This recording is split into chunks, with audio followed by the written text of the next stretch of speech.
Your real life superpower. My real life superpower. That's good. It's kind of a secret weapon.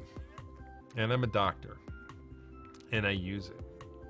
And when I look at people and when I see them, I see right into their heart and right into their soul.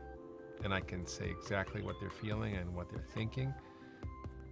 And it actually opens up the door to a real conversation. And it's beautiful. And I never feel like I'm successful in my practice if I don't have somebody crying in my office. Wow. Depth and empathy.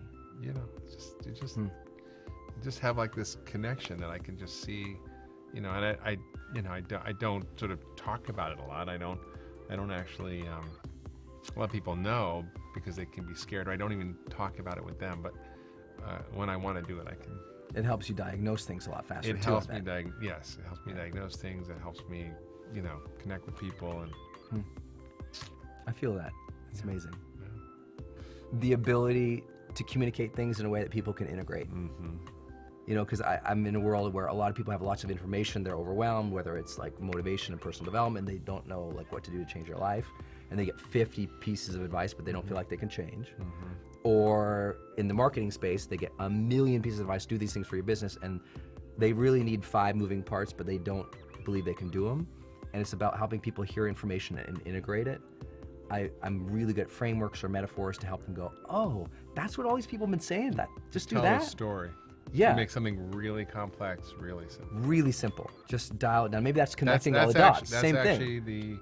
That's actually the sort of definition of genius, is taking something extremely complex and making it really simple. Yeah. Is this on film? I could tell this to, you know, people who know me and Mark Hyman call me a genius level. I don't know. You did say that, right? Yeah, I did. E equals MC squared, man. It's like. But I think it is something of an interest. You have to have, I think all people who develop that superhuman capability, they have a deep interest and curiosity in it. You've had a deep interest and curiosity in figuring people out your whole life. You still do today. And I still have this deep interest and curiosity of what's going on in the world and how does all this tie together, and how can I explain to people, they're trying to make this change. I'm like, oh, just do these 5 things. They're like, how do you figure out those 5 things? I go, I've tried a million other things. I'm a good synthesizer. Maybe that's the word, synthesizer. You're a super synthesizer. I'm a great synthesizer. I can take everything down and just like do these few things. Actually, you did this really well in 10-day detox diet. Yeah. Because people get freaked out about dieting, health, exercise, completely friggin' overwhelmed. I'm a big fan of Mark's in this book. You got to read it, a 10-day detox diet, because he's just like, no, just you got 10 days. That's Let's just make some moves. Because I think that's what most people need to do, is just make some moves in their life. They don't have to be these big, huge shifts and bold movements. Sometimes it's just like, make some moves on a consistent basis. And it's so simple, and it's radical, and people never have actually done anything like that.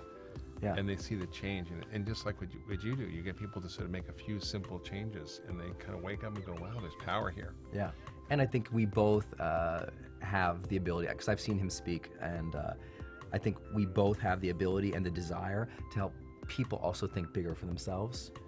That he can describe why a greater vibrancy in health is important to you at an emotional level that makes you think better for your health.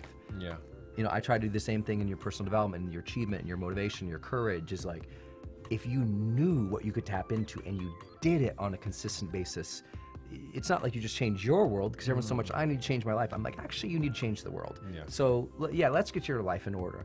But you have the ability to influence people. Absolutely. And when we can get people to see beyond themselves and to fight for not just themselves, but for serving their family or their friends or something bigger, then I think there's the connection for them. They feel like they can lift off, and they find their own superhero. And you know what's really amazing? You might know this, but they found that the area of the brain that gets stimulated with altruism, which is doing things for others, is the same area that gets stimulated with cocaine or heroin or sugar. Right, and they say the same hormone release, or molecule release to be more accurate, dopamine, vasopressin, oxytocin, serotonin, those releases that come with, I'm doing something good beyond myself. Yeah, absolutely.